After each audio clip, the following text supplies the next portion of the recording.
Your boy making cold cuts, and I ain't talking about the sandwiches.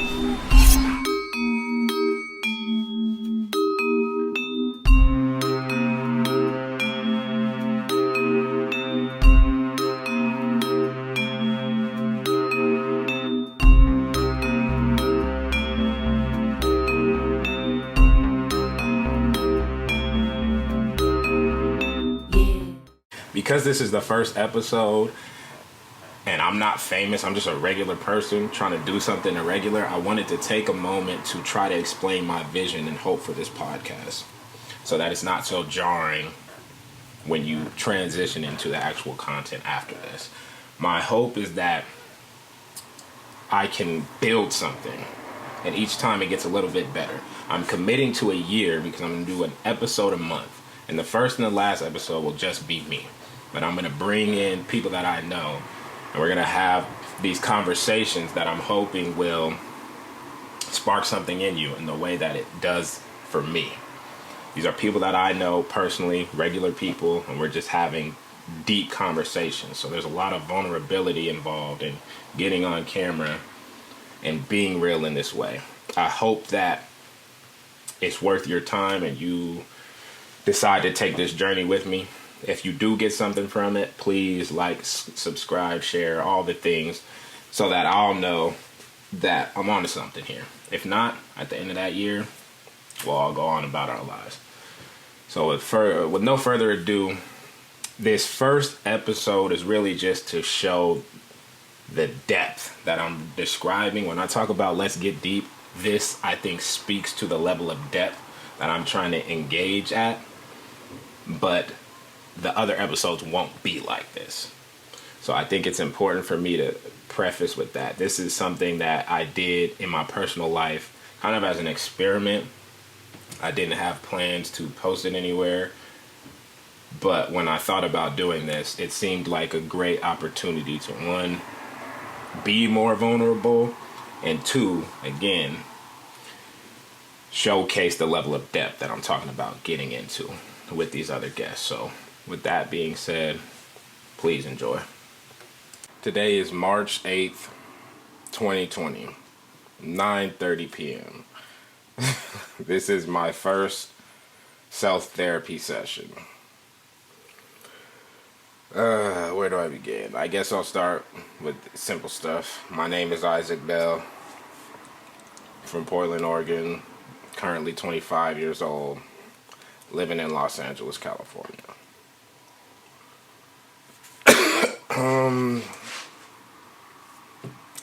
I guess the easiest question to start with is, am I arrogant for doing this?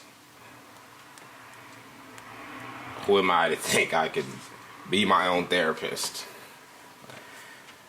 I guess I would start by saying this idea came to me mainly because I can't afford to go to real therapy. And I have more than a suspicion, if I'm being honest, that I would definitely benefit from some. But perhaps there is a tinge of arrogance to believe I am self-aware enough or objective enough to conduct my own therapy. I did try to go see a couple therapists despite the money, but I don't feel like I'm the kind of person who can just go to a regular therapist. I feel like I would need a high-level therapist on some Antoine Fisher shit. And I'm not saying this is a supplement for that, but I think the purpose of therapy is to give people the opportunity to confront themselves and their inner thoughts, desires, fears, all that stuff objectively, and to vocally state things that they may have been holding inside or repressing, or a number of other therapeutic terms. That being said, I do think one of the main hurdles of therapy is being able to authentically be open and honest with a stranger, to be vulnerable with someone you don't know, who is equipped to help you. This, to me, circumvents that. And even if it doesn't, if I can't look myself in the eye and be real, then what does that say about my life and the choices I make and the things that I think? And I don't know. To me, if I can't do this with me, there's a bigger issue involved. And as far as the training and exercises and all the other information that a licensed therapist is equipped with, I will say, as arrogant as it may sound, I could have had a career in therapy. I think if I had chosen that route, I could have had great success too, but it was not the path I chose to follow because I do not believe it is the one I was chosen to walk. If for whatever reason I do decide to let somebody else see this, or one day it finds itself with outside viewership, I will just say, for the sake of saying, I am a person of faith. Now, whenever I say that, I'm not a religious person. I think there's a big distinction. I am a man of God, most definitely, hands down. And not because I was told to or was taught to, but because I have felt his presence in my life and have chosen to acknowledge that presence, listen, and develop the relationship with it. In addition to that, though, the reason I make the not religious distinction is because if I was in the church, they would consider me somebody who has a lot of hot takes. And I know the history of religion itself and have studied quite a bit about society, law, history, other things I think put me in a unique position to have this frame of mind that I do. And I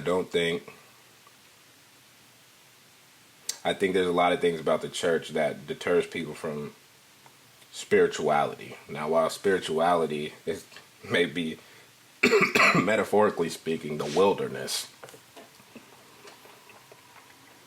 there is an entire universe, at least a universe that we know of and don't know of, but we know it exists.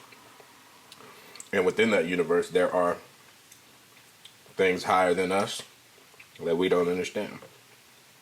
And among those things, I think there are biblical principles in one way or another have been laid out, but there's also spiritual and universal truths and principles that are in operation too. And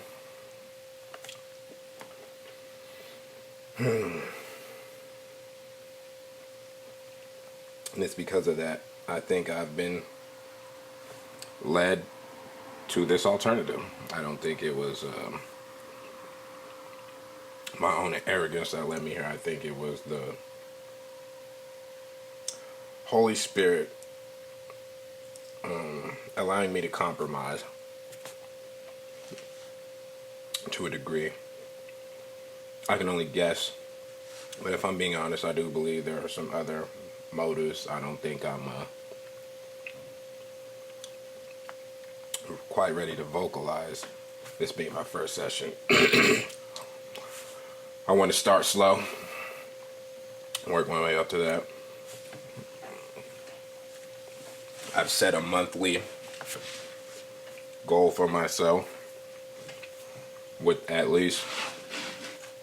minimum of 30-minute sessions.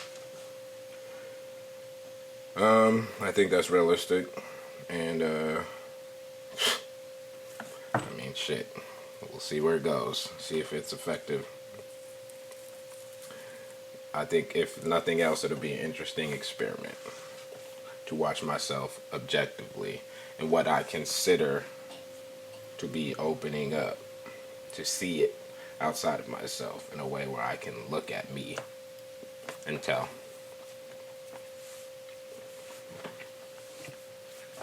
The thing that prompted me to do my session tonight is the events as of late. I think a very big lesson I've learned recently is the value of listening despite intuition. I've always been somebody who's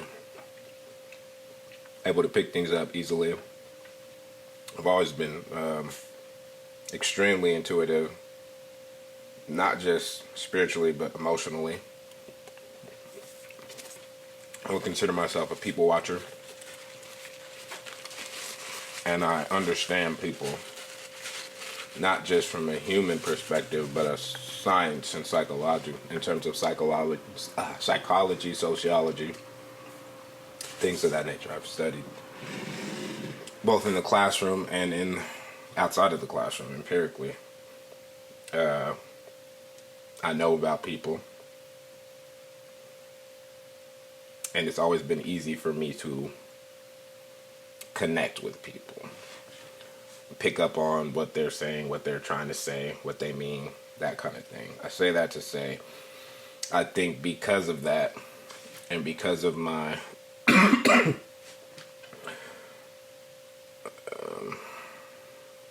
I think what I'm trying to say is, earlier on in my life, I may have used that intuition as a crutch in many regards,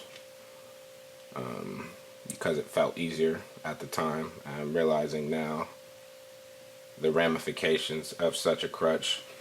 I think at the time it was necessary for my development and survival, because I was moving around so much and because of everything I had going on. Moving around a lot as a kid can create many hurdles and obstacles, but intuition helped me circumvent a lot of them, whether I realized it or not. It was easy to me. I was always able to see things in a way that I understand now is not normal. Just in the regards of not average.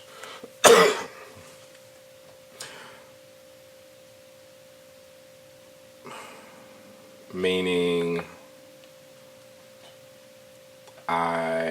like I said, I'm a people watcher, but even outside of that, I've always been a systems thinker. It's easy for me to, well, it's not always easy, but I am able to see how things work and understand complexities in ways I think is much more difficult for the average Joe, if you will. When I use the word normal in regards of this specific session, I just mean the average person. Because one thing I know for certain is that I am not normal, for better or for worse. I've come to realize that conclusion in my life about me, which, oof, as much as I hate to admit, is probably what led to this self-therapy.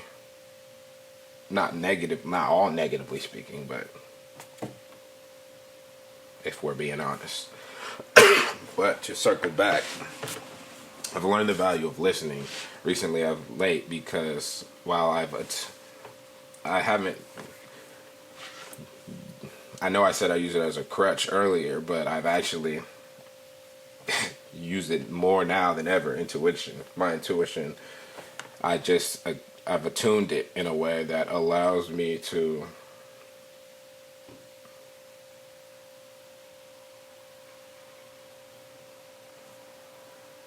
remove that crutch, for lack of a better term. I've learned the value of listening despite intuition because I now see the value or the things that can be attained when you don't just get what people mean. I feel like growing up, I developed a lack of patience with people because I was learning about the emotional truth. I was always, from what I can remember, I always harped on technicalities. I had a very logical brain of technicalities of saying what you mean, meaning what you say. But I see now as an adult the realm of emotional truth and the weight that it holds. And understanding that what people say is equally as important as what they mean to say. And even furthermore, what they don't mean to say, but is the subtext of everything that they're saying. By that I mean like the things that they don't realize they're saying. I feel like I was always naturally able to pick up on that, the things that people had inside, and it created these intense divulgings. I won't call them connections because I never felt connected. I always felt like it was a one-sided thing. Like I don't know.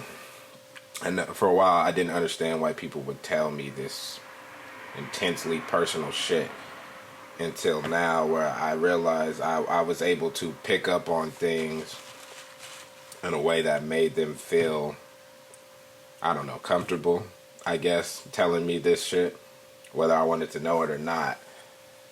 There was something about me that made people tell me shit. And a lot of times it was personal shit. It's been all my life. And the reason I refrain from saying connection is because I never felt connected to these people. I always, if anything, my first reaction is, why the fuck are they telling me this shit? Or, damn, I'm like, I barely know you. I'm surprised you're telling me this shit. And even furthermore, I don't know. I've always felt an isolation of sorts, and not just because of my personality. Like I am a person who likes solitude. I like my personal space. I like my personal time, but I do also like human interaction and connection.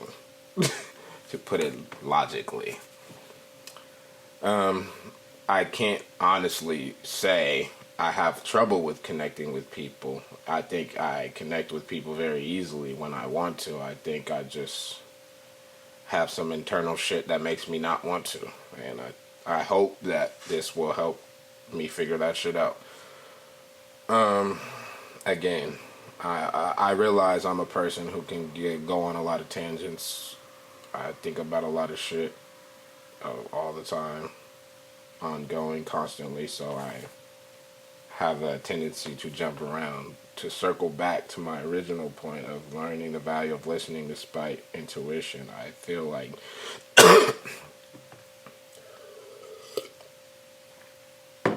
once you've established that rapport or connection with somebody where they feel comfortable with you, you can fall into a rhythm of them just understanding you know what they mean. And it takes that while it helps build a rapport, it does do them a disservice in certain regards of effort towards communication. Communication is very important, but it's also very difficult. It takes a lot of mental energy and effort to communicate properly. And when you're talking to somebody who gets you or understands what you mean to say, oftentimes we can use that as a crutch to keep from saying things that we probably should say, because it helps us work things out, for lack of better terms. But that's been a very valuable lesson for me in this season of life, because I've always wondered about my lack of patience with people. I've always been very calculated and very patient in other regards, but with people, I have a very limited amount of patience, and I always have, and I never really understood why. I think it's because I was using that intuition as a crutch. I understood where this was going and struggled to wait and sit through the things that I now realize people do when they're struggling to communicate ideas that they haven't shared with others, things they don't usually talk about, things they haven't put a lot of thought into constructing. And while they're telling you, they're trying to while they're trying to explain it to and communicate it to you, they're trying to work it out for themselves. And that the value of that revelation can be very therapeutic.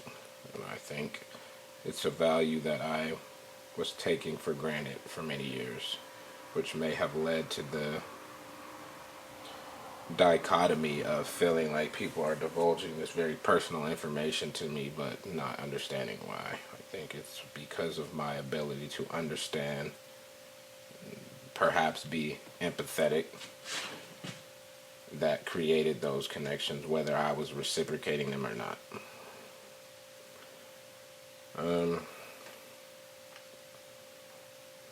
I also wrote down an interesting thought about a quote I wrote for me personally separately. It was, the people you think need your advice the most never seem to take it, while the people you think don't need it at all are desperate for it. And I'm not sure if that is a revelation I came to out of irony or, again, arrogance. Now, I personally think I'm very, very humble, but that is something an arrogant person would say. And I'm self-aware enough to understand that.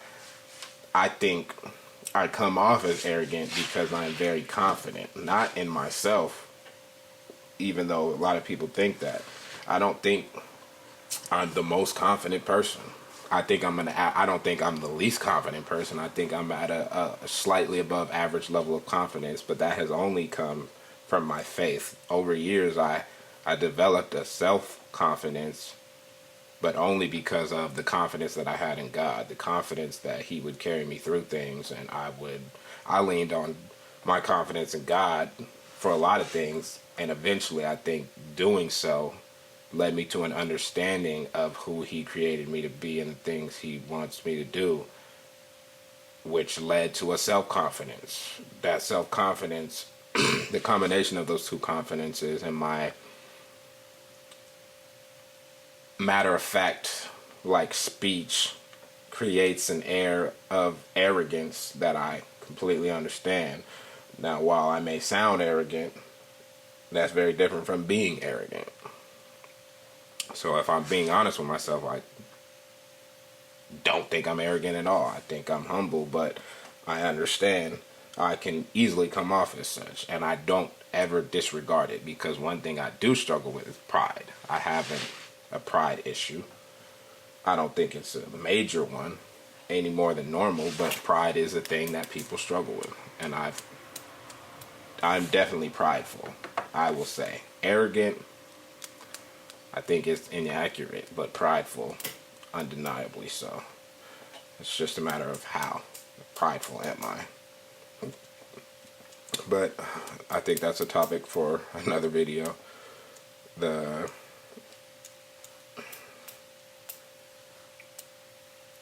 I think the point of this exercise is, again, to help me examine myself objectively in a way I haven't done. I created what I call a me survey, because I've never been one to care what people think about me.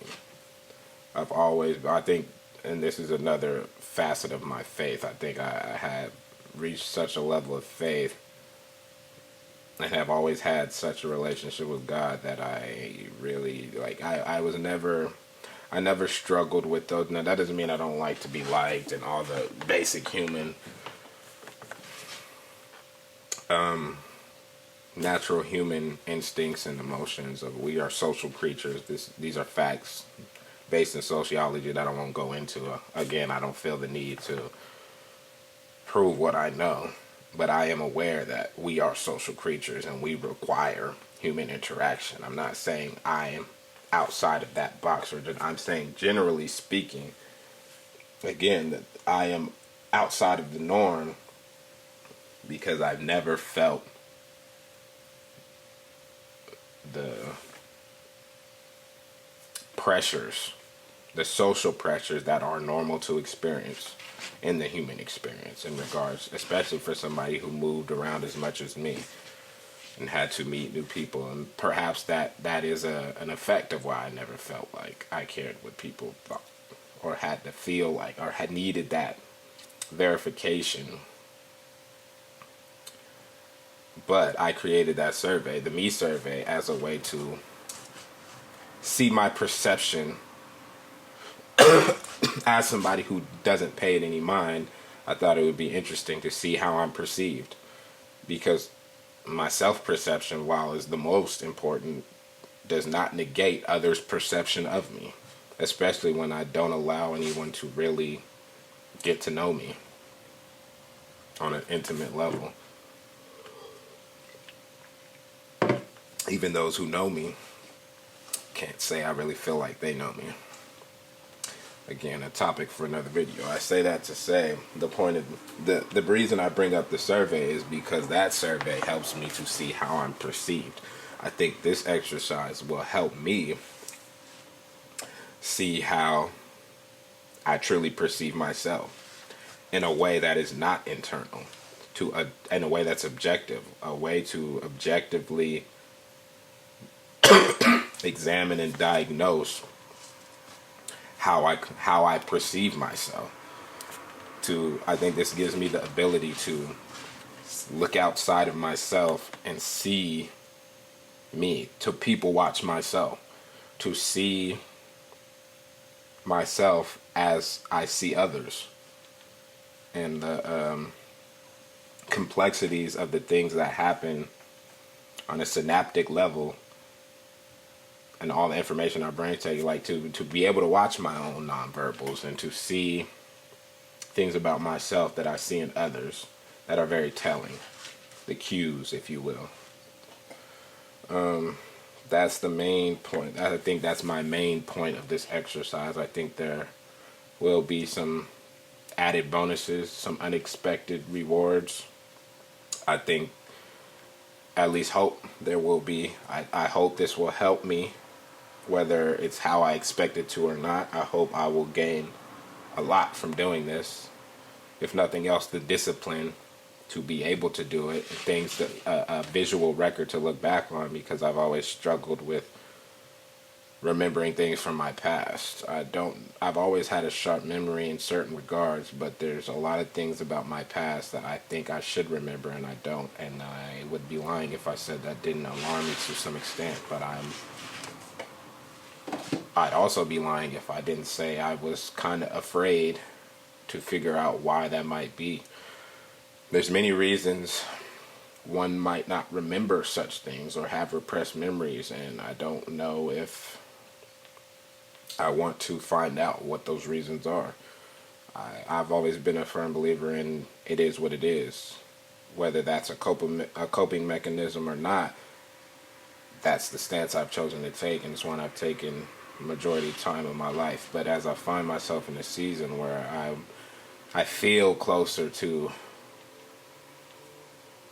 the beginning of my story, as I hope it, my upward trajectory, I would say, my turning point in the story, my hero's journey, I am looking to make a lot of growth in areas I have allowed to do their own thing. Like, I want to be more positive if I can. I've become a negative person and cynical in my speech, but I don't think that's what I carry in my heart. I think I have created a lot of coping mechanisms and defenses, internal defenses that will make it difficult for me moving forward in life if I don't start working on them now to be the kind of person I truly am. I think, again, if I'm being really honest with myself, perhaps I have allowed myself to become who I think I need to be.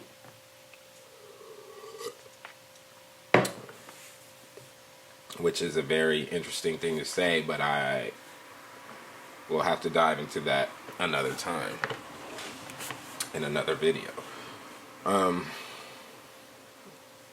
I say all that only to say that the point of this exercise,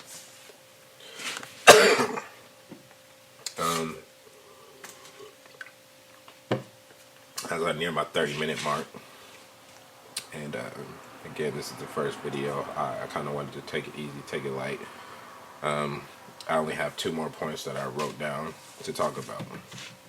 The first one I'll talk about is why this background. I started to just go normal, if this is supposed to be an exercise. I think what comes to mind to say now is that it will help not distract me, but in all honesty, the real reason I chose this background was it was poetic to me. It symbolized a calm, relaxing place like a therapist would make you choose. In addition to it being poetic in the sense of a more ironic and darker sense that these pieces that don't quite convert represent how I feel inside, and the things I carry around with me and have been holding inside for, if I'm being honest, as long as I remember, these gaps or holes that I've allowed to become a part of me that I'm hoping to fill. So that is why I chose this background. I don't think this will always be the background. I will experiment with others, but this one felt right for the first time, so I did it.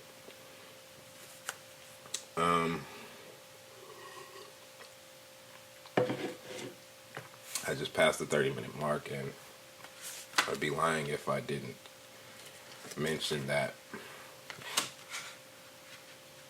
the thought crossed my mind to just end it here to avoid talking about my last bullet point for whatever reason. Today I was reminded of my dad's death. It was the first time I'd really talked about it in a while. Somebody else came up in conversation, and I talked about it in a level of depth I haven't done so it stuck out to me. That, in tandem with having watched Honey Boy the night before. I'm a person who watches a lot of movies. I watched a ton of movies, and this one I happened to watch with the Butlers, and I don't know, the reaction that I had felt significant for whatever reason. I've watched those kinds of movies before, and they never had that kind of reaction on me. Again, if I'm being honest, I think that movie was a lot about childhood trauma and abuse. And I think, for whatever reason, parts of the movie felt very familiar to me. And I don't think I wanted to acknowledge or even think about the possibility that I may have had a similar experience. I don't think I was abused as a child. But if I'm being honest, I don't know.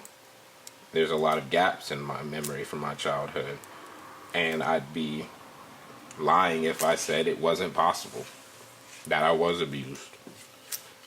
I can tell you for certain, again, if I'm being honest, I suffered trauma as a child, whether it was intentional or not, whether it was trauma that was inflicted upon me maliciously or by way of circumstance. And I don't think that's something that I have ever stopped to acknowledge. The trauma of my childhood and what it may have done to my development as a person. And this goes back to the scary idea, or not even idea, the scary fact that I can't remember. I can't remember a lot of my childhood. I don't know if that's intentional, subconsciously, or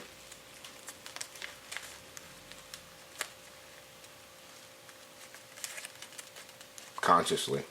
And the fact that I am so afraid to even consider it, and I'm not prompted to find out why, only scares me more.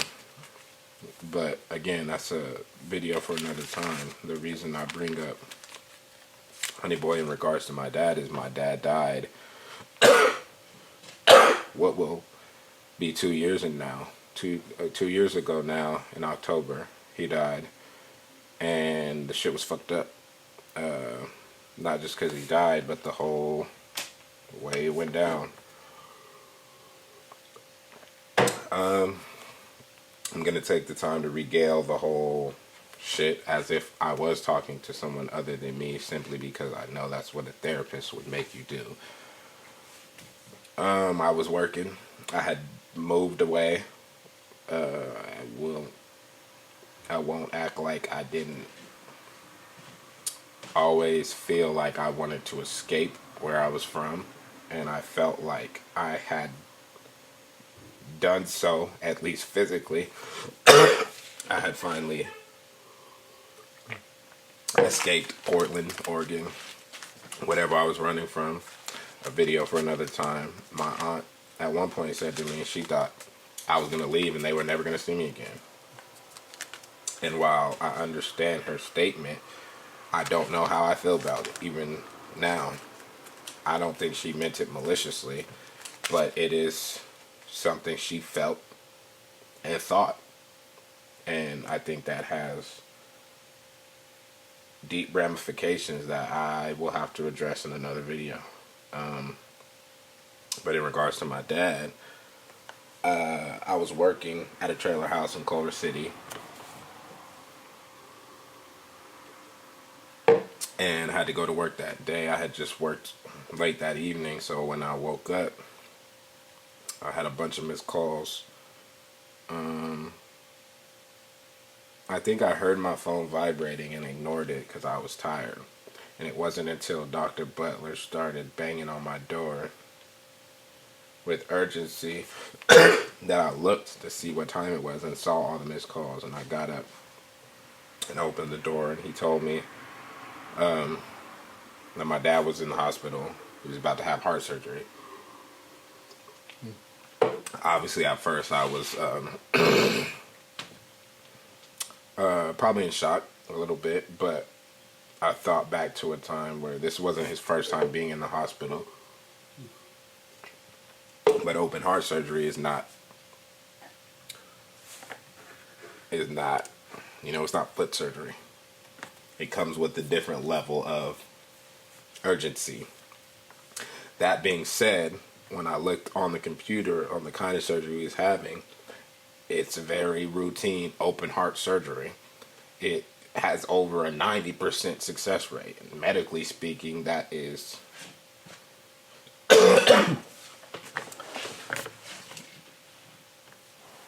not normal. It's unusually high, especially for surgery of the heart, which sent me to a place of it's gonna be fine. Then I went to lay down because I was still tired and I didn't feel this urgent need to rush. But as I laid down to go back to sleep, I felt a spiritual jolt literally propel me to sit up in my bed, and it was like, if you don't go now, your dad's gonna die. And then I was like, all all at once, the urgency I felt was kicked into gear. I bought a ticket immediately, went to work, told him I had to leave, and flew out that day. 51 days later in the hospital, because he had surgery, they said it went well, and they were just waiting for him to wake up. And, you know, the anesthesia can sometimes stay in the fat cells, and he had put on a lot of weight towards the end of his life. So there was a long waiting, but the whole time in my heart, I knew it wasn't going to end well. But I didn't say anything to anybody. I just kept it to myself.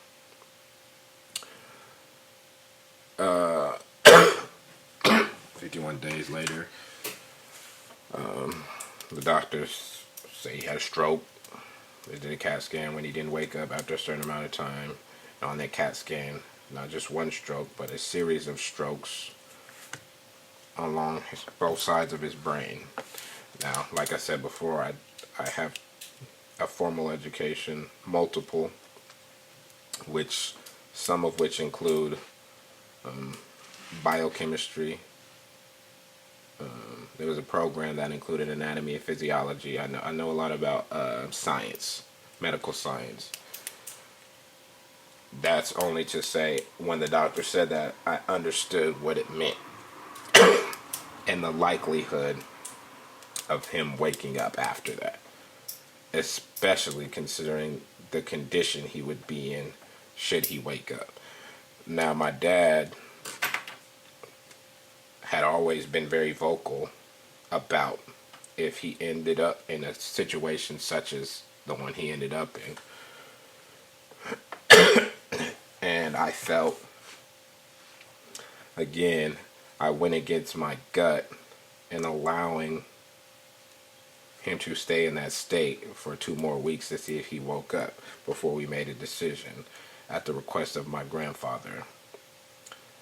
Had anyone else asked me, I think I would have said no. Even if my decision would have been superseded, I think I would have beat myself up in those regards, specifically to following my gut, less had I not chosen to agree to it. And had he not asked me, I think I would have been a lot more vocal about not doing it and extending that process out longer. When we did finally pull the plug and reach that decision, there was a moment where there was a lot of outside chatter, a lot of which fucked up. And I may have allowed that to affect me a bit, whether it be worldly or spiritual on the enemy side. There was a moment when I asked if I wanted to stop it. Could I? And I asked my aunt, and she said no, which is the appropriate answer in the situation in which I asked, but I don't think I believed her. I think had I made a spectacle about stopping it, I could have, and that was enough for me to not do it. So when we did pull the plug, for whatever reason, I ended up, I was holding his hand when we did it, and he almost died immediately, even though he had been taken off the breathers and breathed on his own for quite some time earlier in the process. He died almost immediately, and I don't know what happened per se, but definitely felt some type of strange phenomenon I can't describe. But I was holding his hand and was struggling to let go of it, and ended up staying there, apparently longer than everybody else, for quite some time. I don't know how long, but I was there. I was in my body. I was conscious of me standing there, I just don't think I had a real perception. I don't think I had an accurate perception of the amount of time I was standing there. For whatever reason, I don't think it was an emotional reason or a worldly reason. But I can't say that it was a spiritual one either. Perhaps it was something a therapist would help me figure out, which is why I'm bringing it up. It's very possible that I had a lot of emotion. I think there was a lot of emotion during that time that I was being shielded from. I could feel it, but not feel it at the same time. I do truly believe, if I'm being honest, that God was shielding me from a lot of the emotion. I actually did not cry once that whole time, which was very strange to me. Even outside of my normal inability to cry, I reached a point in life where I struggle to cry normally. Like even when I want to cry and the urge is overwhelming, it almost hurts. I struggle to do so,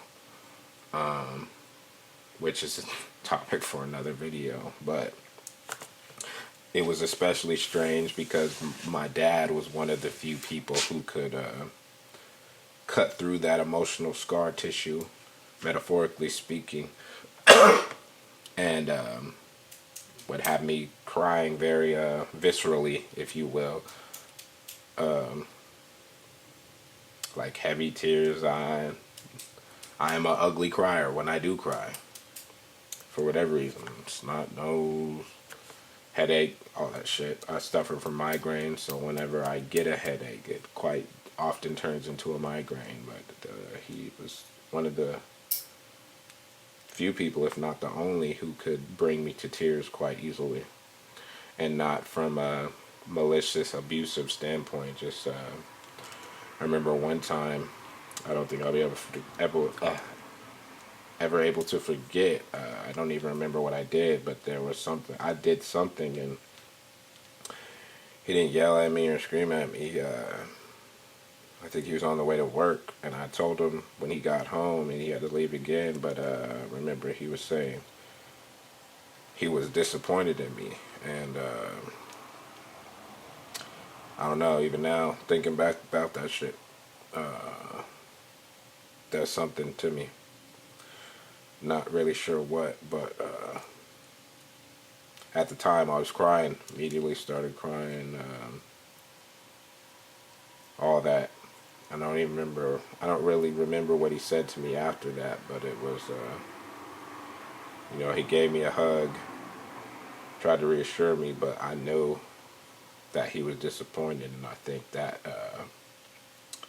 hurt me because I was disappointed in myself for disappointing him in whatever way I had. I think it was something I knew I shouldn't have done, and I did it anyway, and was unprepared for the repercussions of that decision. I think what fucked me up the most about that time was that I would have felt better if he had yelled at me or got a whooping or any of the other things. Like, I didn't even get a whooping that time. It was just that conversation. And I do remember him saying of his kids, I was never one that I had to get whooped. With me and him, it was always a conversation. And I think that's what led to our relationship or our closeness, that I don't know if I always acknowledged in the appropriate ways. When that happened and I was standing in the room, I realized my Uncle Darrow said something to me about me having the closest relationship with him out of my siblings, and I don't think I ever looked at it that way. And when I really started to reflect on the ramifications of such a statement, I started to look at the development of our relationship in later years in a different perspective. I think with my dad, I reached a point in my older years of a lack of empathy for his perspective. And I think that was due to me as a child looking up to him, as a lot of young boys do. Like when I was a kid, there was a time where my dad was, if not my favorite person, very close, or a superhero to me, if you will, especially given his reputation around Portland and like the things he had done. And as I got older, I started to see less of my dad and more of Aaron Bell. And I don't know. I don't think I liked what I saw, not in regards to him as a person, but to him as my father. Because of who he had raised me to be, I felt he was very hypocritical. And it wasn't until later that I realized a good parent should be hypocritical, because they shouldn't want you doing the same shit they did.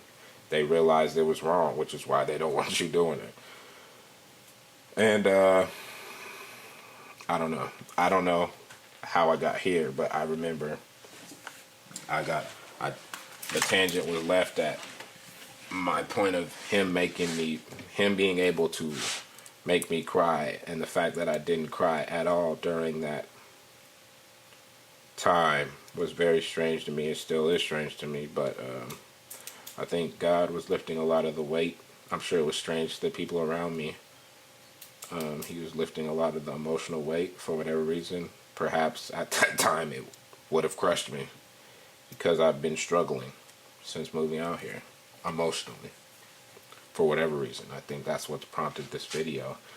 And I think I've allowed myself to become the kind of person who doesn't even know how to approach dealing with it. It's always been easy for me to say I'm the kind of person who doesn't do all the emotional shit and talk about my feelings as a way of kind of another coping mechanism. I am a person who feels very deeply. I've always been a creative person and creative artist, and for somebody who has such a logical brain at their core, their natural tendency is being so logical, but creation and creativity coming so naturally as well is only a product of empathy, whether that be from trauma or understanding. I will say my mom considers herself an empath, and I don't doubt that she is.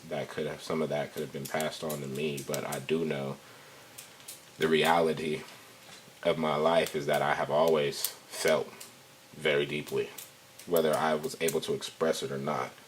I wrote poetry, I write, I've done music. It's no coincidence. Feeling deeply is a requirement to do those things. And I've always been afraid of how deeply I feel, if I'm being honest. But that's for another video. My point being, with the stuff that happened with my dad, it was very strange that I didn't cry that whole time. I went back to LA. I gave his eulogy, didn't cry.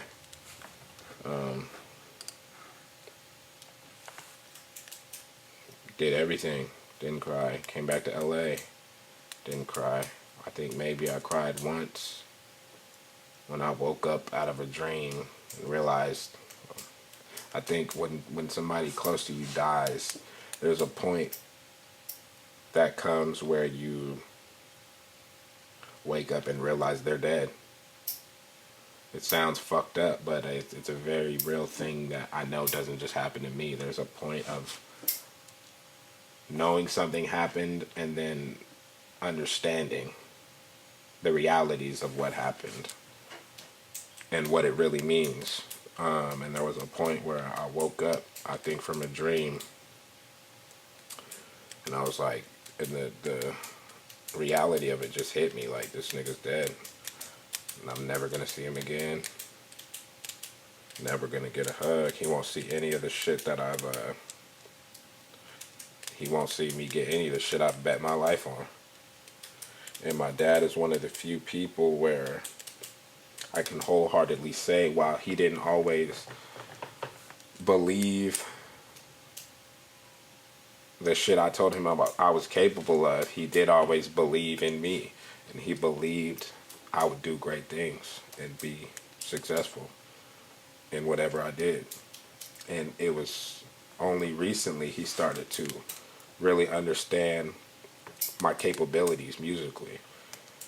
So just the timing of when I lost him, where our relationship was at, the reasons it was in that place, everything just started. It gave me a real new perspective, not just on our relationship, but on life. And pushed me to make some big changes. Was it worth his life? Was it because he died? Yes. Did I have some, like, not to say that God's plan, God killed him to serve my plan, my life purpose, but the other thing I struggled with was not wishing he was going to live. There was no point where I was hoping he was going to live through that, because my dad had been struggling for years, and I knew he wasn't living the life he wanted to, and I felt like he was suffering. And whether it sounds fucked up, I don't know. The reality of it is I felt like I felt like I cared unselfishly because I didn't want him to suffer. I felt like he wasn't living the life he wanted to, and I didn't think he was able to break the negative habits he had built over years of his life, and he kind of knew it. And it wasn't that he gave up, but he didn't have whatever he had anymore. And I was praying a lot that he would not suffer anymore. So when he ended up on his deathbed, I wasn't praying that God save him. I was praying that if he wakes up, this be a turning point for him in his life.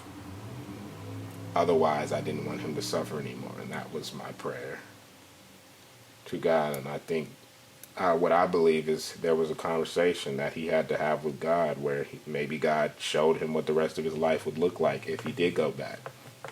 And he decided he didn't want to. And I'm not upset at that decision at all, if that was what happened. Does it make me sad? Yes. Whether I can express it or not makes me very sad, but it also gives me relief that he's not suffering anymore, and that he no longer has to suffer. I do believe that he will be able to see the things that I do. I think he'll be able to better watch over my siblings. I pray he could put in a good word, metaphorically speaking. But when he first died, that was another thing that, I don't know if I'll say bothered me. It was a thing that was on my mind. That and not being able to cry were on my mind. And now, even when asked today, I think I struggled with talking about it more than I felt like I should have. And I think maybe that is what led me to actually starting these sessions today. Being able to talk about it and explore it without feeling the social pressures of exposing myself, as I've come to think of it, but more realistically being vulnerable with somebody else. I think I've always felt like I'm the only person I can be vulnerable with, which is a sad place to reach in your mind, especially since I wasn't doing this before. All my conversations were internal, and it reached the point where I had to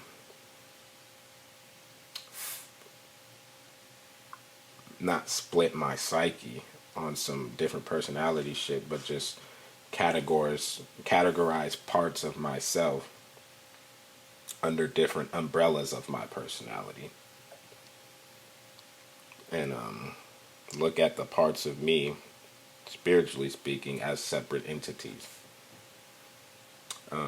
While it may become the foundation for my success, I do think it was a result of some sort of trauma or issue, whether it be actual or perceived.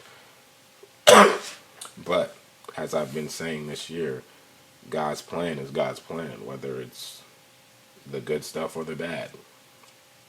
And I have chosen to commit my life to the plan because I believe in the end, overall, God's plan is the best plan.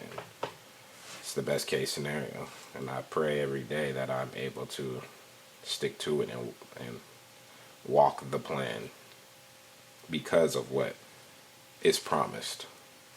And sad to say, I've struggled with the idea that I could be crazy. Not to the multiple personalities extent, but a more subtle insanity of, and I think in a weird way it is the justification that I'm not crazy, because I understand the possibility. I can understand and acknowledge excuse me. I can understand and acknowledge the reality that I could be wrong about the shit that I'm feeling and have always felt, and this weight and this calling that I've always referred to throughout my life. But I've reached a point. I made a personal decision to, if that the fact that any risk that exists is a gamble, and it's a gamble in life that I'm willing to take because I think I will come out on top of that gamble, to the extent that it is one. But I can't look in this camera and look myself in the face and say I don't truly believe that I'm not crazy and I didn't make this shit up. And I feel it to a degree that it can't be made up. It can't be fake. The vision that I have for my life was given to me. I didn't make that shit up. And I decided, whether it was worldly or before I ever got here, that it was worth it. It will be worth it. And I can only hope and continue to pray that I get to the good part soon. Because I'd be lying if I said, while my life hasn't been terrible and despicable, and I've had a lot of great moments and met a lot of great people, I'm very blessed and have been and will continue to be, but I wouldn't lie. I can't sit here and lie and say that if I died tomorrow, that shit would have been worth it. But I'll stop here and pick up next session.